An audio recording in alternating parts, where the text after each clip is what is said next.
All right. Good evening, everyone. Firstly, I want to thank each one of you for taking time to join this webinar about FE Civil Exam. And I also want to thank Bhavanam's C2C team for the incredible work they're doing to support students in the civil engineering and construction management community. So before we begin, I just want to take a moment to talk about the inclement weather many of us are experiencing right now. So I know it's been very cold, windy, and difficult in some places. Please make sure you're staying safe, staying warm, and taking good care of yourself.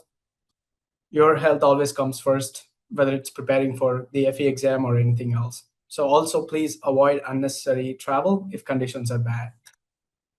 Just like we prepare ourselves for tough weather, we also prepare ourselves for tough exams like FE and PE.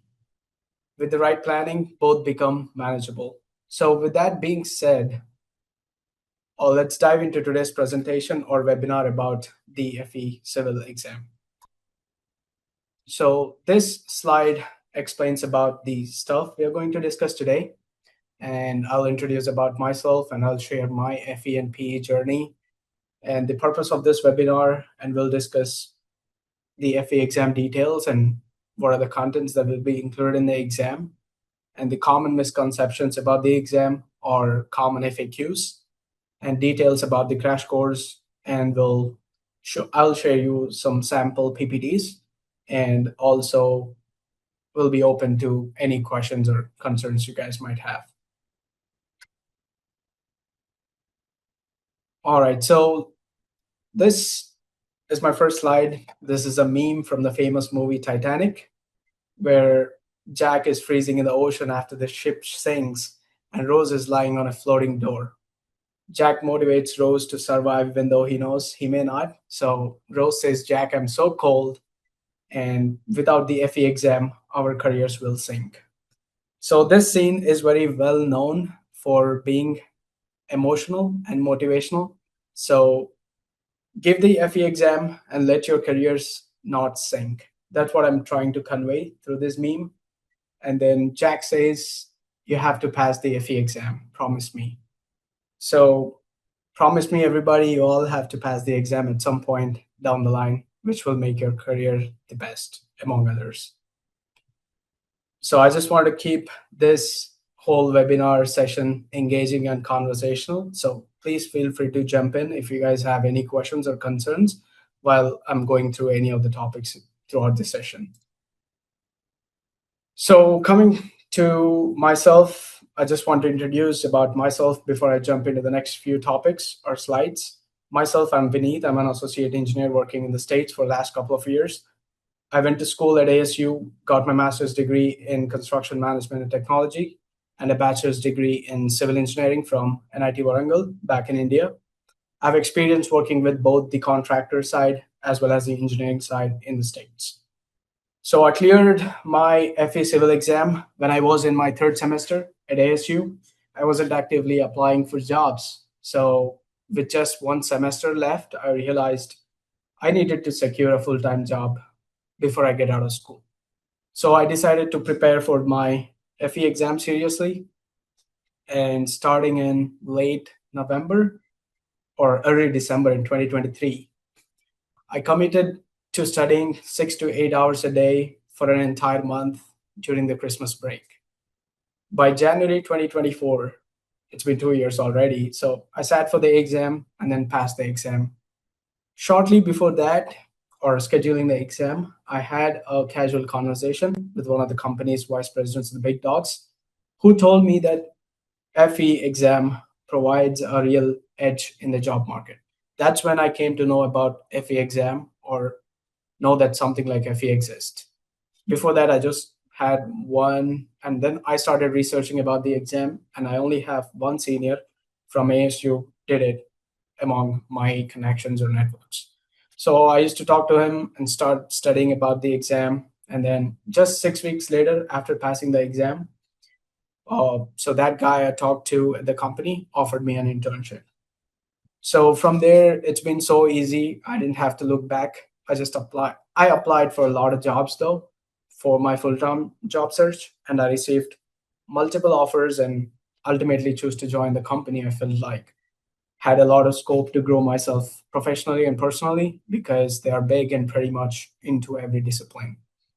So the key takeaway here, passing the FE exam opens the doors, obviously, but you still have to be proactive in applying for opportunities. It doesn't come to your doorstep if you pass the exam. It just opens the doors and you need to go look, chase, and get it. So I cleared my PE exam like 8 or 9 months ago in June 2025. So I cleared both my FE exam and PE exam on the very first attempts. So, in my opinion, based on my experience with these two exams so far, I feel both the exams are neither too easy nor too tough, but they do require consistency and discipline throughout your journey. If you put in that effort, you will definitely pass the exams. So, yeah, passing the FE helped me get an intern, and then that helped me get a full time job. That's how it worked in myself or in my journey so far. So, coming to the next slide, which explains about why FE and PE matters. I'm sure most of you already know about it. The FE Civil or Fundamentals of Engineering is the first step towards becoming a licensed professional engineer in the United States.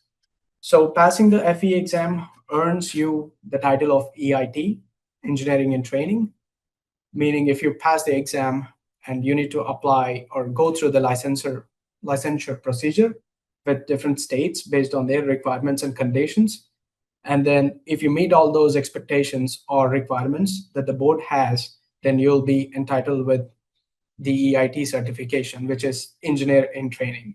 So if you pass the FE, you'll be having the title EIT once you go through all of the license procedures.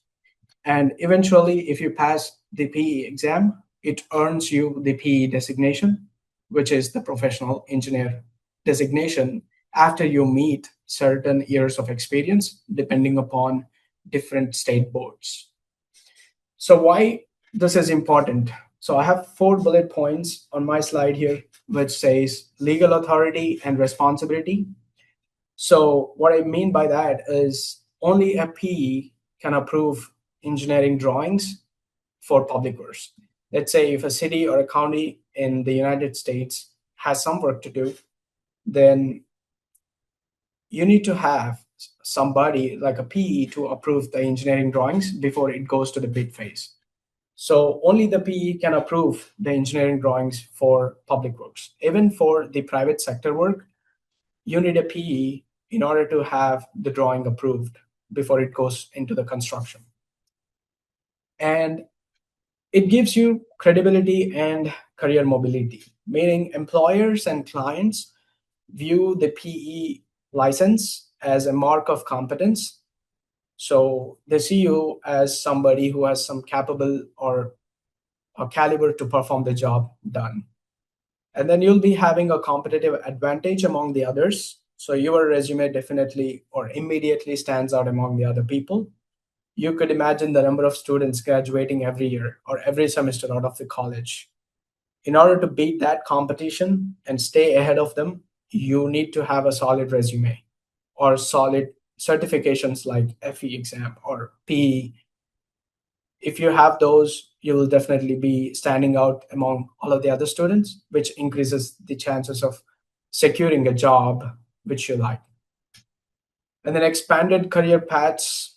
So your career could grow exponentially if you have PE license, and you could be a project manager, a senior engineer, or you can even start your own engineering firm if you have a PE license.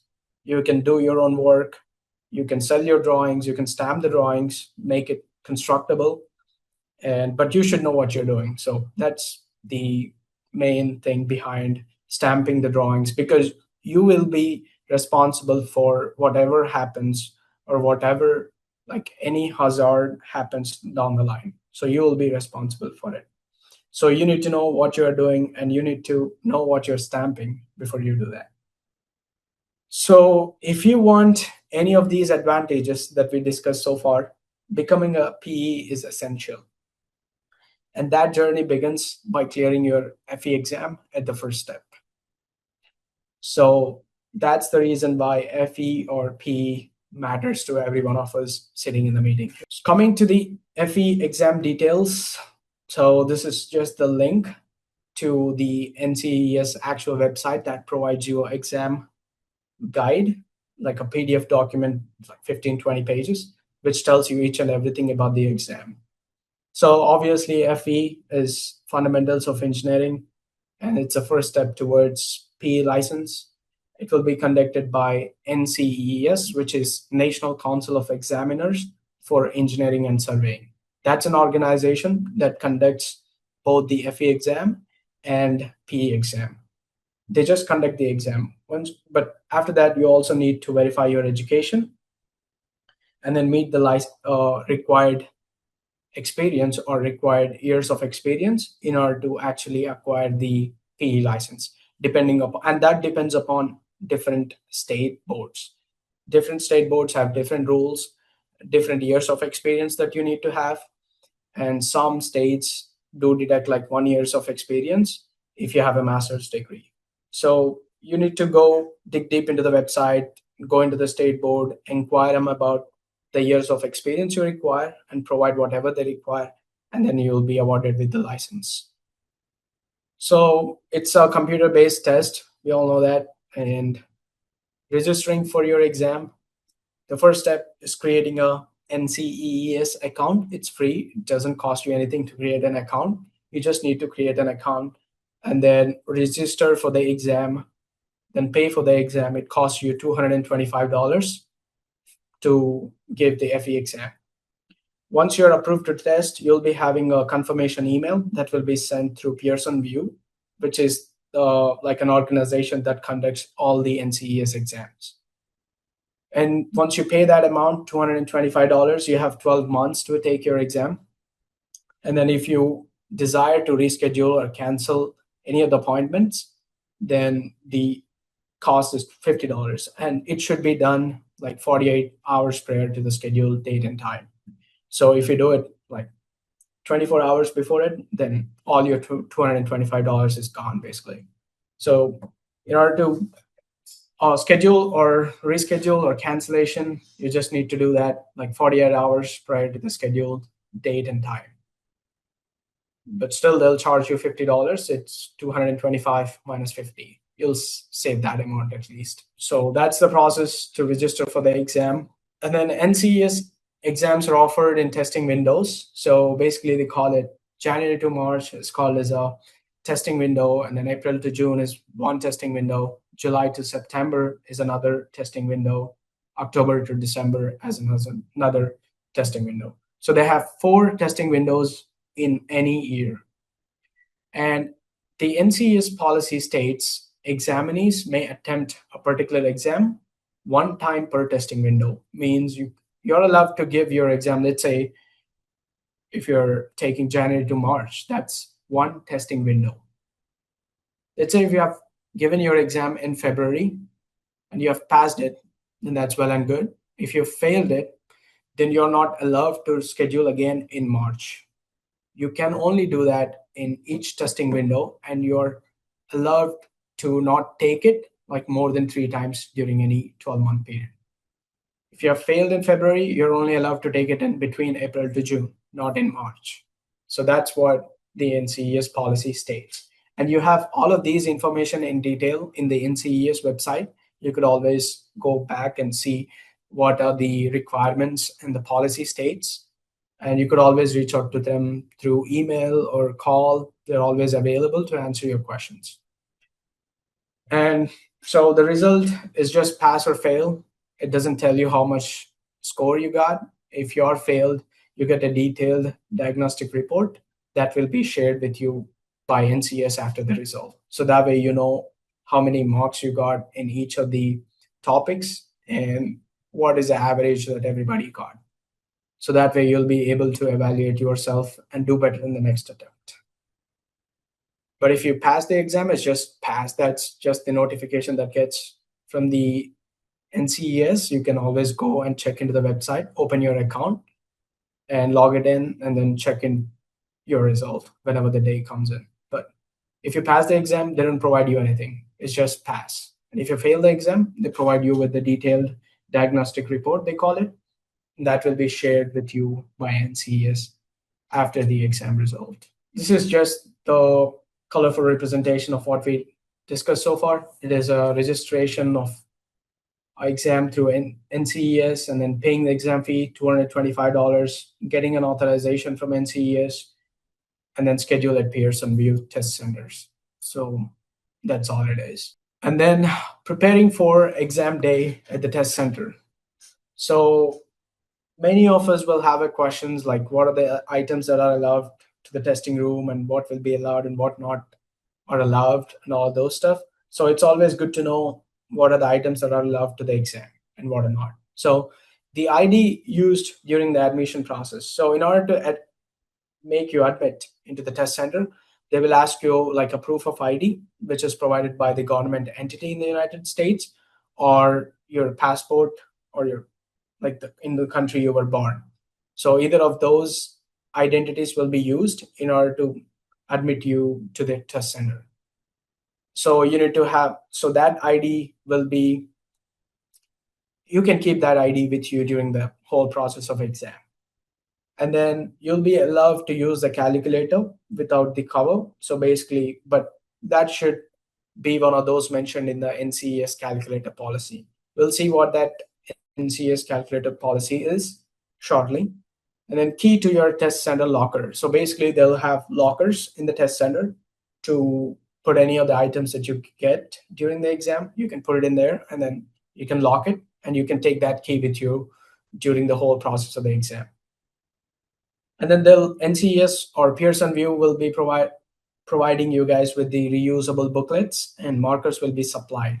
So basically, they're just reusable. You can just write and then just wipe it off and then reuse it. So it's just basically a book with endless papers. And then they'll allow you to take your eyeglasses with you without the case. So they'll allow any sort of eyeglasses. And light sweater or light non-outwear jacket will be allowed. They'll allow hoodies and stuff, but they'll do a thorough check before they admit you to the actual test center. So that's all of the items that are allowed during the exam. And so coming to the exam, coming to the calculator policy. So NCES website provides this calculator policy document or a tab which shows like what are the different models of calculators that will be allowed to the exam and can be with you during the whole process of exam. So we have Casio's FX115 and FX991 models. If you have that model name on your calculator, then that will be allowed to your exam without any trouble. And then if you have HP33s and HP35 models are also allowed to the exam. And then if you're talking about Texas Instruments, then TI-30X and TI-36X models are also allowed during the exam, and you can use it throughout the exam. So that's the best part about FE exam. You'll have your calculators with you during the time of the exam, so you can use it whenever you want and save a lot of time. So coming to the exam content, most questions on the exam are in traditional multiple choice format with a single correct answer. But however, FE exam also uses common alternative type questions, such as multiple correct options.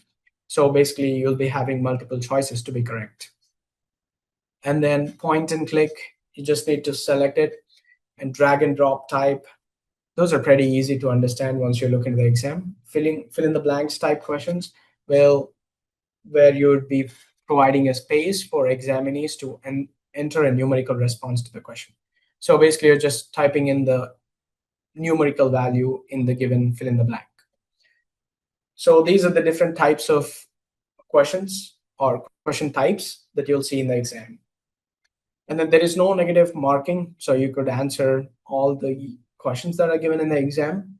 And then you'll be provided with the digital latest handbook during the exam. So you can, so basically the screen will be like split into two, where you'll be having the handbook on one side and then the exam content on the other side. or the exam tab on the other side. So you can use control F function, which is used like a search function where you could search for some keywords in the question.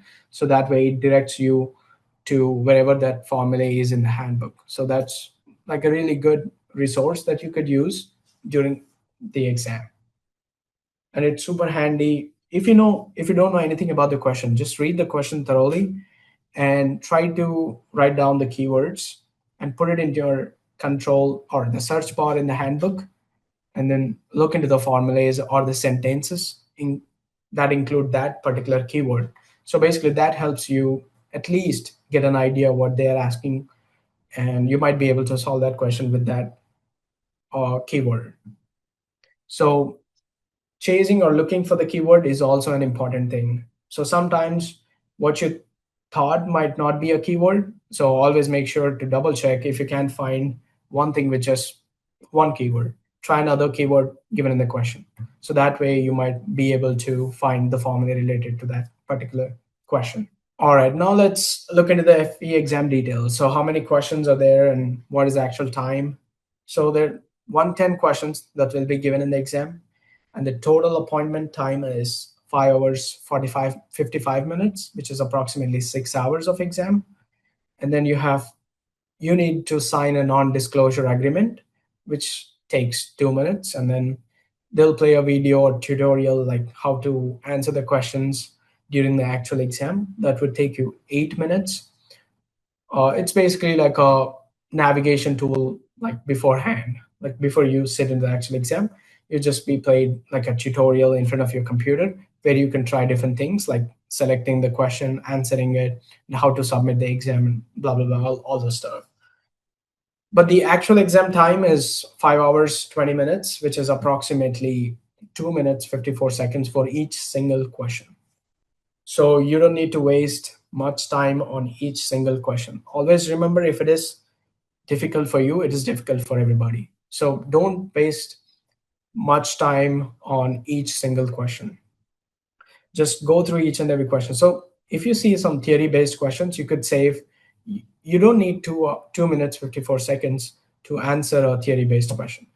You can just solve or answer it in just 1 minute. So you could save that 1 minute 54 seconds of time on that theory based questions. So you could use that to solve another question. Like in ethics, you don't need 2 minutes 54 seconds to answer each and every question. You can answer in 1 minute. So you could save that extra 2 minutes on those topics and then utilize those extra time in solving other topics questions. And also you could use that time if you're like done with the exam, you could always use the time to go back and check your solutions. There might be chances of making small errors and mistakes. And you'll be having a scheduled break in between the exam, which includes 25 minutes. So you can take that break, go back, like go out, or basically it's just 25 minutes. So we don't recommend going out, but you could always go like into the lobby and open your locker and eat some stuff if you get anything. And obviously, it's a computer based testing again. So that's all about the FE exam. And then, so who should consider a prep course? Busy working professionals, or students weak in fundamentals, or those who failed already should look into an option of choosing a prep course so that it makes easy for them to study again. And then those shorter time. So basically, where everybody just wants to give as soon as possible and to grab those internship opportunities or full-time opportunities before you graduate out of school. So you all should consider like taking a prep course if you're a working professional, or students weak in fundamentals, or those who failed once already, like those who are short on time and just wanted to give the exam as soon as possible. So you all should consider prep course for that reason. And if you wanted to do a self-study and if you're really good enough, then you can always do a self-study to clear the exam. It's not too tough. But all it takes is really good motivation and determination that you need to sit every day, study about the topic, solve each and every question that is related to the topic, Not only a single question, you need to solve like multiple questions on each topic. So that way you'll be confident during the actual exam. And then on the right hand side, I have a self study versus prep course. Like a so how does it benefit if you take a prep course? So basically, we provide you a structured study plan. We give you a clear roadmap. So no confusion about what to study and when to study. Basically, it saves time and reduces stress in everybody. So instead of guessing what to study, you follow a proven plan. That's what I figured when I was preparing for my exam. I spent nearly 15 days understanding the syllabus. Even if start studying, I would feel like, am I on the right path or am I doing the right practice questions? So for those reasons, I feel like prep course will really help you guys. So when you do a prep course and solve all the questions and give some mock tests before the actual exam, once you sit in the exam, if you see a couple of questions on the actual exam, you will definitely feel confident and much more happy and confident because, and you'll feel positive because Is whatever the prep question. course different from crash course? No, I'm just talking as a whole, not only this prep course. So we have crash course as well as live course. We'll talk about that shortly here, and I'll tell Alright. you what is the actual difference between those two. So taking any prep course, not only this one, whether it be crash course or live course or any other prep course that is offered by some other companies here in the industry. So it helps you because when you solve a couple of questions on that particular topic, and you see the questions in the actual exam that is related to the questions you solve, then you feel highly confident and positive. That helps you do better in like rest of the questions. So you'll be having an expert guidance was already given the exam. So courses are designed by experienced instructors. We have instructors who passed FE exam, and we have one instructor from India who did his studies from an IIT. He has extensive experience in teaching. So he's a gate rank holder now working as a central government employee back in India. So he knows what he's teaching, and he's a greatest asset for Boundance. And we have multiple other instructors who are in the United States and cleared this FE exam. And myself, I've cleared my FE as well as PE. So we have some good experienced instructors. We explain different topics in simple ways so that you guys can understand it better. And we share shortcuts or tricks and exam focused strategies, and we share some cheat sheets after these sessions and discuss about tricks to use while solving the actual questions. And we'll also teach you how to use the calculator effectively whenever you can. Like using calculator helps you like save a lot of time during the exam. So basically you learn what actually matters for the exam. But so that's what a prep course would definitely help you guys. And then you'll have access to the quality study material, of course. You'll have lots of practice problems, and mock tests will be provided to you guys. So you have everything in one place, so you don't need to search everywhere, like what to study, what to do, and where are the practice questions and where are the mock tests. You'll have recorded lectures. So basically, it is everything in one place. So it makes our job a lot easier to focus on the exam. And then you'll have real time practice exams like time tests and CBT, computer based style questions. So you'll get used to the actual exam environment before even you go to the exam. So another thing is regular schedule. So we have these classes going on. I'll discuss about the crash course and then the live course. So these courses keeps you consistent even on lazy days. Like once you see that links, it might push you like to attend the session, learn something on that particular day. So that basically pushes you to learn. And basically the first faster learning and then fewer mistakes. So you'll obviously learn from others mistakes, and we try to tell you where NCES tries to trick us because we already given the exam, and we help you guys avoid those common mistakes that a normal student does out of those NCES tricks. So we provide support system not only with your exam preparation, but also regarding your career related queries or concerns. We're always there for you. The management will support, and that will be there whenever if you guys need anything. And you're not preparing alone. We have WhatsApp groups once you enroll the courses so everybody can discuss and learn from each other and share the knowledge. And then also a few other exam day strategies that I just wanted to discuss and that came through my mind throughout this session that I was going through.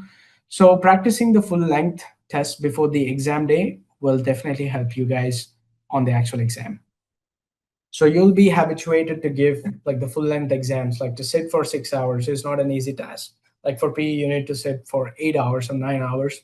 It's not an easy task to sit for 8 hours on a straight, on a stretch, and then stay focused all the time, because every question is important to us. You need to read every question thoroughly and answer it. So you need to be really focused. So please try to give the mock tests before the actual exam. And then it's not just giving the exam, track the number of silly mistakes, count the score you got after each and every exam, and see what are the mistakes you make and aim to reduce those errors in the next exam. So especially the unit conversions are one of the most important things in NCES. So NCS tries to trick students with the unit conversions most of the time. We just see something and then select an option, but that won't be correct because they're asking or looking for some unit conversions in the question. So if you see any question that's a like just plug and check type easy question, just using the formula and then putting the numbers in and then putting into the calculator, getting the answer, that's where NCES tries to trick us with the unit conversions. The question might be in meters and the options will be in inches or feet. So it's not just in meters, you just need to select the answer. But you'll have that meters answer in the one of the options as well. So you should make sure yourself before answering the or before selecting the option that whether you consider that unit conversion that the NC is looking in the question. So please try to reduce those errors. Like once you give an exam, try to evaluate yourself and see and try not to make those similar mistakes in the next exam. So that can give you an extra 5 to 6 correct answers, which could be the difference between passing and failing. Like I always say to the students or to my friends or everybody who is trying to give the exam, like when I was first giving my first mock test, I did like 15 to 20 silly mistakes. It's just like doing something because of recklessness. You see 20 in the question and you write 15 in the paper. I don't know why, but we are humans. We make that type of mistakes. But you'll eventually learn like what are the mistakes you're doing if you give the mock test. So I've given 15 to 20 errors in the first exam. And then once I have given my second exam, it got reduced to 10. And then it got reduced further. So if you give more and more mock tests, and if you try to reduce those errors and be attentive all the time and be focused whenever you're reading a question, writing some stuff, inputting into the calculator is also important. You might write 20 in the booklet that is given. And when you input in the calculator, there is high chances that we might just end up doing 22. So please be focused during the whole exam duration. And please try to reduce those type of errors. And then coming to the webinars, we have, or coming to our courses, we are offering the live crash course. This is the first time we are offering the crash course, but we have successfully completed 6 live courses before with Bhavanams. We have completed 6 batches already. We are going to start 7th live batch. And so we are starting the crash course for the first time. So when I say crash course, we'll cover the concepts that are in the handbook extensively, and we'll try to solve a question on each and every formula that is included in the handbook. But when you do the live course, so crash course versus live course, there's two different things. Crash course is just for 1 month, and then the actual live course is a full length, it's a 3 months course. And in the crash course, we will be focusing on teaching the students about the formulae, a little bit background about the formulae, and then a question on that particular formula. So that's what we cover in the crash course. And you'll have the practice questions to practice and mock tests to give after the sessions. But in the actual lengthy live course, which is 3 months, we try to go a little bit background in detail about the formulae, and then we discuss some of the theory based topics as well, and then we will try to solve at least like more than one question on each topic. We'll try to solve two or three on some difficult topics, but we will be just solving one question on the crash course mostly because of the time constraint. And given the price, it's just $75 for the crash course, and it is $350 for the live course. So that's where we make difference between the crash course and the live course. So both of those are helpful if you're running out of time, and maybe if you attended some other live sessions already, and if you just wanted to revise yourself, like get a quick glance of what you studied so far, it is the best thing to go or enroll for. So within just 1 month, we cover each and every topic in the handbook that is useful for the exam. So during the exam, you'll see like 70 to 80% of the questions directly from the handbook. But there's just 20% of the questions that will be out of the handbook that NCES expects that every engineer who is giving the exam should know. So that's the reason why they don't have those 20% of the topics included in the handbook. So that's the only difference between the crash course and the prep course. And then to get enrolled for the crash course, it's $75 and $350 for the actual live course, which is 3 months. And then we have like a lots of students who have cleared the exam. Here are a few students who cleared FE exam through the Bhavanam's C2C courses or content or the support we provided in the recent times. And these are just a few among all other students who passed. To your we teach what we normally say during our webinars here. So this is one of the crash course prepared by one of our instructors. So basically, this is for crash course. So what we are thinking is just trying to focus each and every formula that is given in the handbook, try to put that, and then try to explain a little bit background about that particular formula, like when to use and where to use if a question of this type is given. So that way you guys will be knowing when to use what and where it is located in the handbook. So he has mentioned the page number in the handbook as well. So that way you know when you're looking at the formula, okay, this is in 94. So you go to 94, look for the keyword, and then we have questions for each and every formula as well. So in this case, it's just the vector addition.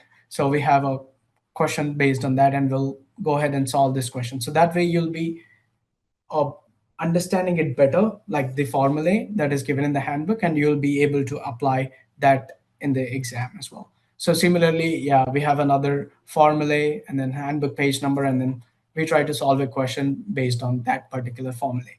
So that way you'll be exposed to each and every formulae that is given in the handbook related to civil engineering topic, and then you will see like questions that you can solve. Like in this case, we have two different or three different examples that the tutor tried to solve.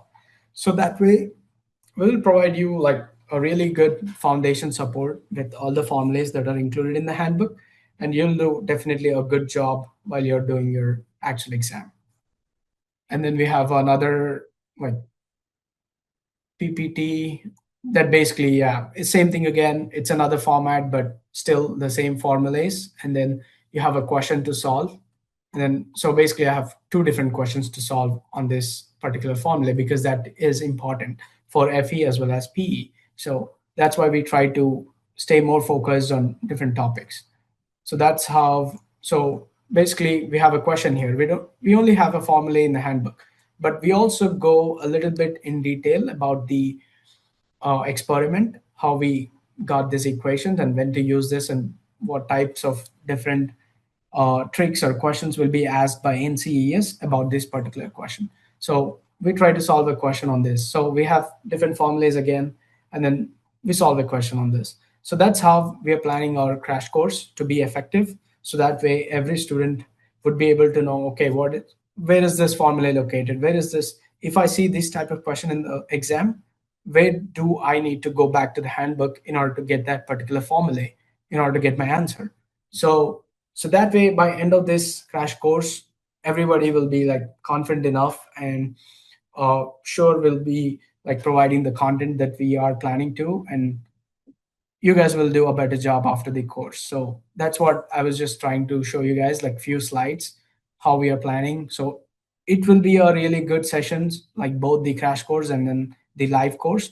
For the batch 7, we have already successfully completed batch 6, and we have learned from our mistakes, like reviews from the students that have given the exam, to include few other questions as well. So we take all of those into our note, and then we sit down and make few other questions, and then try to formulate some solid questions so that students will be able to answer the questions on the actual exam. So with that, we'll take few more questions if anybody has any other questions regarding So any other I have FE a exam or question. So yeah, how many questions we will solve in the crash course every day? every day Yeah. at least No. like 5 to 10 questions, I guess. Again, it depends upon the formula. If that is straightforward, like plug and check type, you might be able to solve 15-20 questions a day. But if, let's say, if there is a formula something like this regarding the aquifers and water resources, you have these big question, which it just takes like 10 minutes to understand the question first, and then go back in detail, then look into the formulas, and then solve the question. So that at that time, you might not be able to do 10 questions. You might be just able to do 2 or 3 questions, or maybe 4. So it depends upon what topic we are discussing. Like in this case, on these slides, we have some theory based slides as well. So we're not solving any question there. So by end of the session, we try 99.99% to solve each and every formula, like each and every question related to the formula that is in the handbook. So that's what our plan is.